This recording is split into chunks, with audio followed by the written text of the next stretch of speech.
Good morning. Today and recently I've been doing a lot of thinking about the fact that I have to birth a third child. And I just kind of remembered looking into it a lot more, being pregnant with my first and being really interested to hear other people's positive stories, because I know there are a lot of really scary stories out there and really sad stories about people with their labor and delivery or the babies and stuff like that. So I just kind of wanted to take the time and put on the channel, because it's a part of my life, my positive stories. So today, as I'm getting ready for the day, I kind of wanted to go over the birth story of my son. He was born in April. We were lucky enough that there wasn't much, if any, snow on the ground, so we didn't really have to be concerned about driving to the hospital, because that's always been one of my biggest concerns. Living in Canada, I'm always nervous that when we have kids, are we gonna have to go to the hospital in the dead of winter, in a snowstorm, something like that, and it always really freaked me out. So end of April was a really good time to go in for us that time. So I took off work about 2 weeks early, just because I didn't know obviously what was gonna happen. I haven't ever gone through this before, and I know sometimes the baby can come early, sometimes the baby can come late. So I took off 2 weeks early, and shortly after I got off of work, we finished setting up the baby room. In my mind, I just remember thinking like, well, we have 2 weeks, but something told me you have to finish this now, and then you can spend the next 2 weeks just preparing yourself, making sure little things are ready, getting the house kind of tidied up, organized, whatever you want to do there. So our nursery was done, and all of a sudden I was sick. Like, I was so sick. I remember walking around and I was telling my husband, like, I'm feverish, like hot, cold, chills. And so I took my temperature and I had a fever of 102 degrees Fahrenheit, which is too high for a pregnant person, because that can cause a risk to you and the baby. So we had called our local health line, and keep in mind, this was like actually we're getting towards like the end of COVID, a little bit, but there's still all the COVID precautions, stuff like that. So she had said, well, you might have COVID, slight cough, but the fever, you should probably go in, get looked at, make sure that you have fluids. So we went into the hospital and they had an IV put in to make sure you're not dehydrated. And then if we can do a COVID test, that would be great. So sure, of course, I'm not gonna say no to that, that's fine. Sure enough, they did the swab, got my brain itched, and I had COVID right before I was gonna have a baby. So they had just said, because you have the positive test, if you come in to have this baby in the next 10 days, obviously they have to take all of the COVID precautions, and then it could make things a little bit different depending on whether or not I had needed to have a C-section. So if there was a cesarean section, my support people have to be vaccinated, and they can't have COVID, obviously. But I also knew that my husband wasn't feeling fantastic either. So I was kind of just praying at that point that we wouldn't need a C-section anytime soon. Whatever, we get the IV fluids, we go home. And at the same time, when we were in the hospital, they did do a check to see kind of how far along I was, and I was only 1 centimeter dilated at that point. So there was no real concern that baby was like on their way right now. Just kind of wanted to do all of their checks, make sure everything was kind of going all right, because we were still like about 2 weeks away, I guess just under at that point. But the COVID stuff had all happened on a Tuesday, because I had woken up really early in the morning with that fever. So we got sent home from the hospital, all was well. I could tell by the end of Tuesday my fever had broken. I wasn't feeling nearly as hot or just as agitated. I mean, obviously I was still feeling kind of gross, like a little bit. I had COVID, so I still had a little bit of a cough, but I wasn't fevering, so I didn't feel like everything was falling apart. The next day, Wednesday morning, we had already been in the hospital on Tuesday, paid for parking. Wednesday morning at 6:30 a.m. I was lying in bed and I woke up, and all of a sudden my water broke, and it was like just gushing. Like, I'm sorry, there might be some TMI moments, but anyways, it was gushing. I'm so glad we have a waterproof mattress pad. That was a very smart purchase for everybody who's pregnant. and waterproof mattress pad just in case. So I had kind of laid there for a second and I was like, me being pregnant, I'm like, okay, I'm still a week and a half out of my due date. Is that my water? Like, is it something else? Like, I remember sitting there and like, they always tell you, like, if you think your water breaks and you're not sure if it's your water breaking or if it's like you need to use the washroom, if you like try and stop, like if you're peeing and you try and stop peeing, like that's what they tell you to try and do. But if it keeps coming, it's probably your water. So I did that. I tried to like, whatever, hold it back, but it was just coming out. So I was like, okay, this is definitely my water breaking. We had to call my mother-in-law because she came with us to the hospital the first time around. We were gonna get her to meet us at the hospital. She came over and she was like, are you sure it's your water? And I'm like, yes, I'm very sure it's my water. Like, I got out of the bed and I had to have a towel like between my legs just to try and make it to the bathroom so I could just sit and just like let as much out as I could. Because I was like, oh, this is like, and it was so much. Oh my goodness. I could not believe it because I knew in movies you have people's water breaking, but then as you're like when you're pregnant and you go through the pregnancy, they tell you sometimes your water can break and it's like a trickle and you won't really notice it unless you're like paying attention. Mine, like I knew immediately. Anyway, so we get to the hospital. My mother-in-law is meeting us there. They did all my vitals, kind of made sure everything was okay. And then I had told them kind of what was going on. And like literally I was getting so mad because, well, my mother-in-law had stopped by and asked, and then the nurse asked and the doctor asked, and they're like, are you sure it's your water? And I'm like, yes, I'm sure it's my water. Like, I'm not stupid.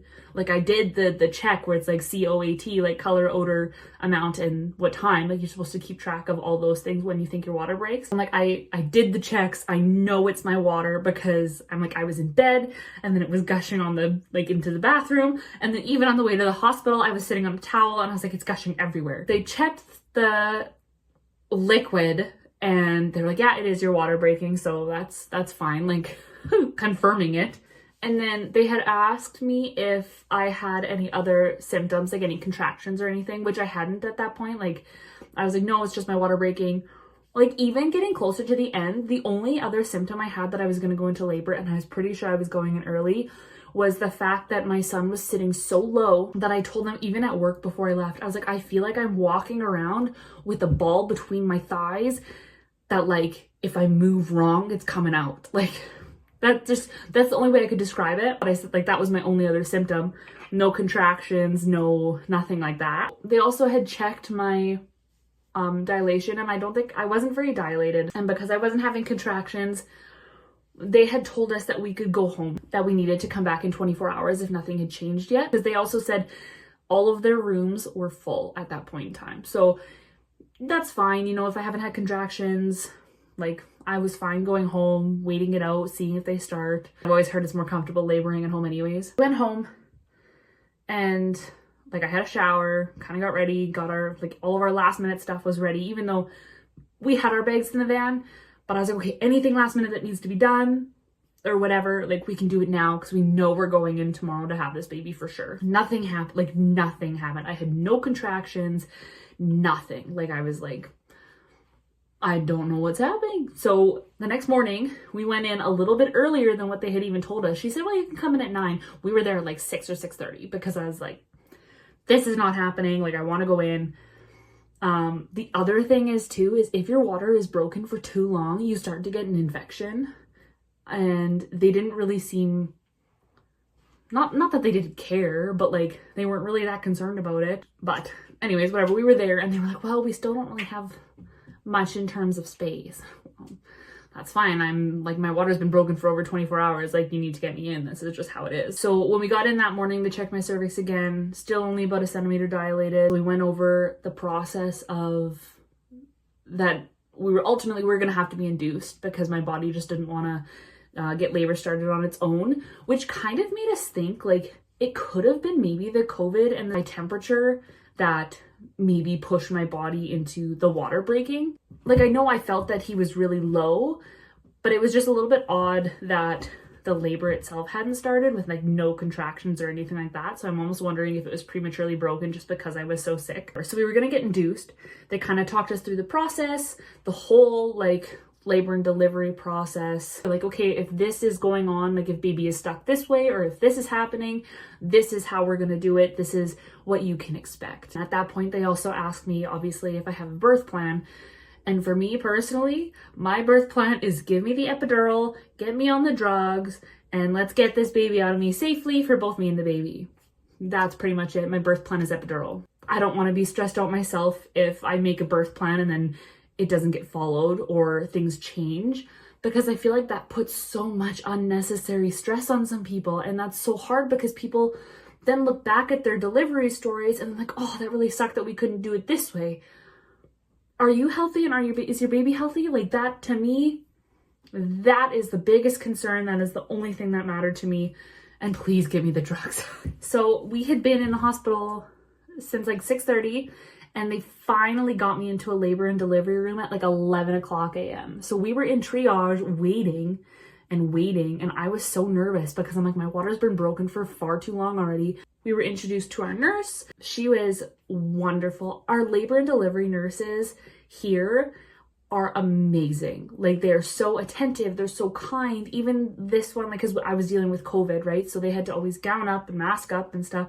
But she was so kind just to me, my husband, my mother-in-law, like just so thoughtful throughout the whole process, very informative. Just like, I couldn't have asked for a better experience for a first time. And we both have dogs that are named Gus, so that was pretty awesome too. So we bonded over that. So we got started on the induction. She put me on like a little drip thing to kind of try and get stuff going. And then after a while, they would kind of like up the amount to get the contractions started and building so that my body would prepare itself for labor. I'm just talking, I'm not even getting ready, which is kind of funny. So they upped I don't know if it was a Pitocin drip, but they upped it by like 2 every hour just to keep things moving along. And oh, that kind of stank. Ugh. So it took me a second to actually feel the contractions starting. But when they started, I don't even know what I was expecting, but like I don't even know. And I'm pretty sure with my son, like my contractions were all in the front. Like, this kind of sucks, but I was breathing through it. Like, looking back after my daughter's delivery, I'm like, oh, my first one was a breeze. Like, that's fine. And to me, I was like, oh, it sucks. And it was kind of funny because people always talk about they don't let you eat, but I don't really remember that. Like, I don't know if I was really hungry, but I remember like I was having chocolate milk, and I remember I had like a lunch there. I wasn't in like active pushing labor. We were just getting induced and stuff, but I remember that I was drinking my chocolate milk, and then all of a sudden there'd be a contraction, and I was like sitting there, and I would like breathe through it. Oh, and then I'd have my chocolate milk again. They did end up having to, I think, lessen the amount of Pitocin that I was on, because I started having the contractions, but then they would like piggyback off of each other. Like, I wouldn't get a break in between. Like, it was like, oh, you would see like on the chart, it's like contraction was going up, and then it would kind of dip down, but then it would go up again. So I was like, oh, we're going to turn it down a little bit just to try and give you a little bit of a breather. I was so lucky that my mother-in-law was there, because me and my husband obviously didn't know what to expect. So she had kind of told my husband, like, it's time for the epidural because it might still take a little bit to get here.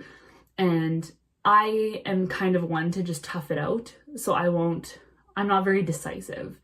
So it was really nice that she was there to kind of like push us in that direction for sure. Finally got that epidural around 2:30 or 3 o'clock. And that, I was a little bit nervous for the epidural, but mine was okay. Like, I really, like, you feel a pinch as the freezing goes in, but it was like one shot and just like, it was done. Like, it was, I don't know, it was wonderful. I'm talking so much, I keep forgetting to do things. So it took about, So it took about 20 to 30 minutes, I think, for the epidural to actually start kicking in. And that was so nice. And then they gave me like the little top up button. Every 15 minutes, I could press the button and it would administer more just to keep the epidural kind of going. And I remember I didn't press it once on the 15-minute mark.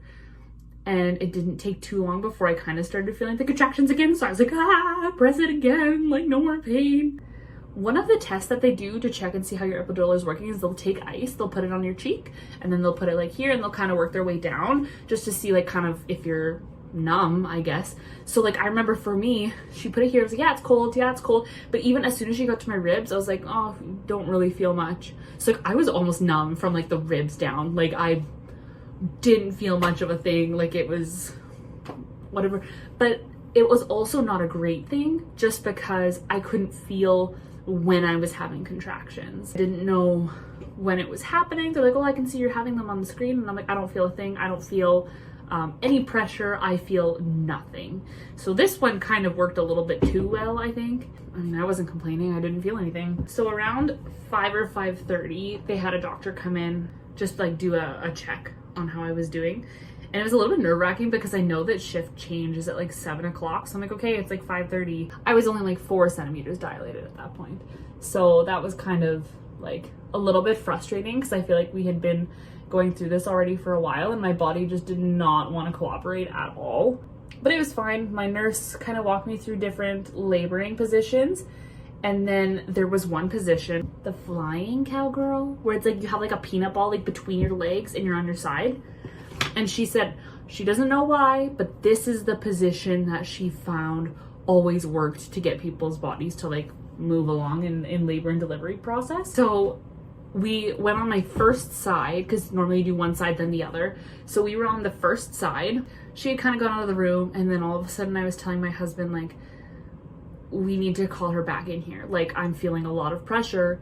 And they always say like the pressure is like if you feel like you have to use the washroom, like that's a good sign that baby's on their way. Like, it hadn't even been that long. We were in the first side and I told my husband, I'm feeling like a lot of pressure. Like, you need to call her in here. We need to check and see what's going on. She had asked me if I could go try and use the washroom one more time before we do a cervix check, just to see how things are kind of moving along.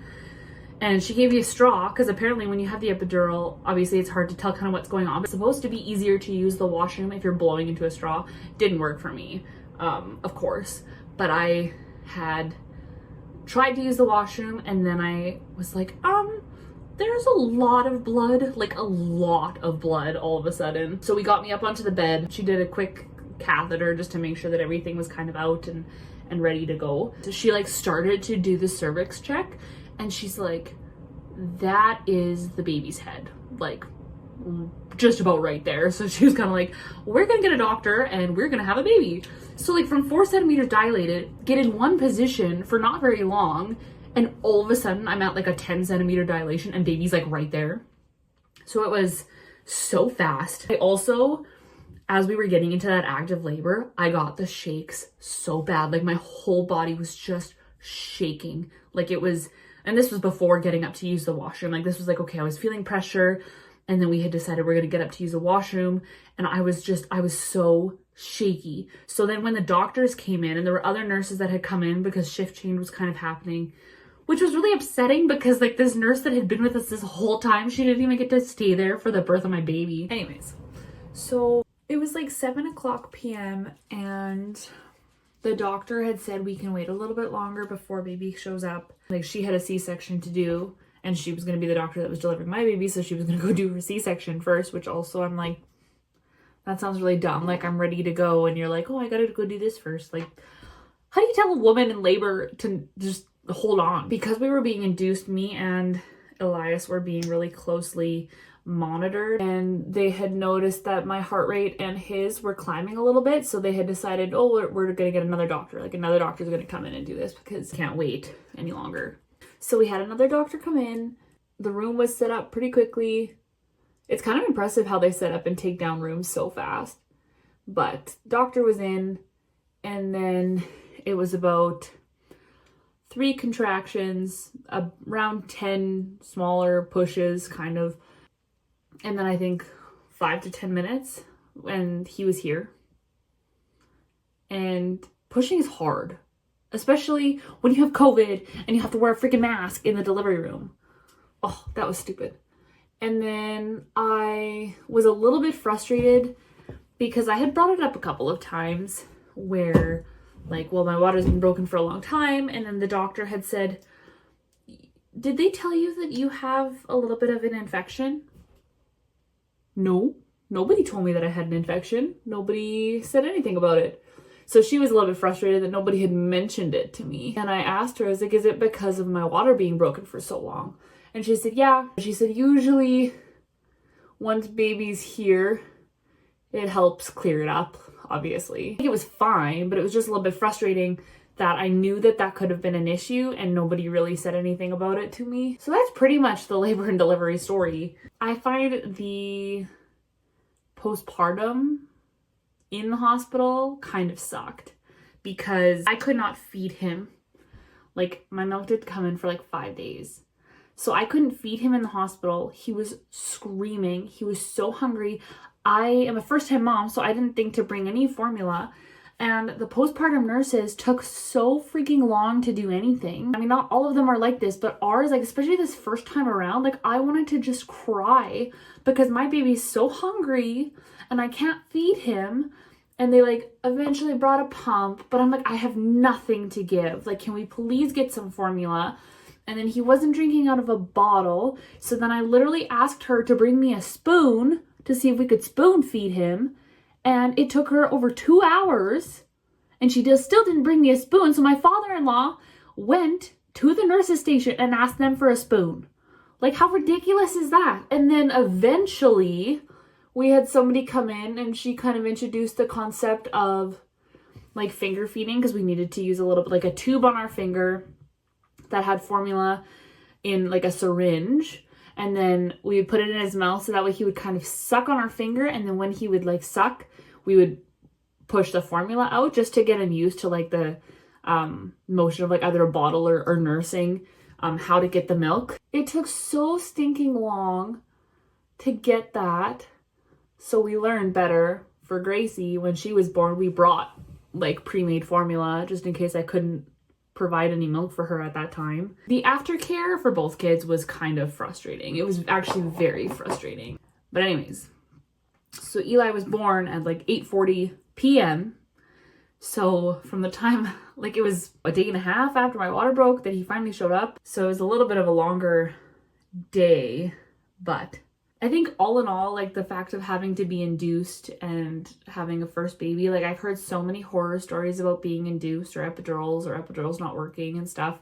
My story was fantastic. They monitor you pretty closely. My body handled it well. Eli's handled it well. Experience itself for giving birth to him was a really good one, and I was really happy to have my mother-in-law there and my husband. There might not be very many people who watch this, but anyways, if this can encourage anybody that not all stories are terrible or horrific. Like, there are good experiences, there are good doctors, there are good nurses, people know what they're doing. I had a very good birth experience. I also know people who have had very awful experiences, and my heart feels for them, and I just agree that I have been very fortunate and with both kids. I might do another video later on about my experience with Gracie. It's kind of nice to look back on them as I'm preparing to have another baby come the summertime. So if this can encourage anybody, that's fantastic. But that is my story. And so it wasn't really much of a get ready with me. It just kind of didn't work out that way. So anyways, thanks again for watching, and we'll see you around.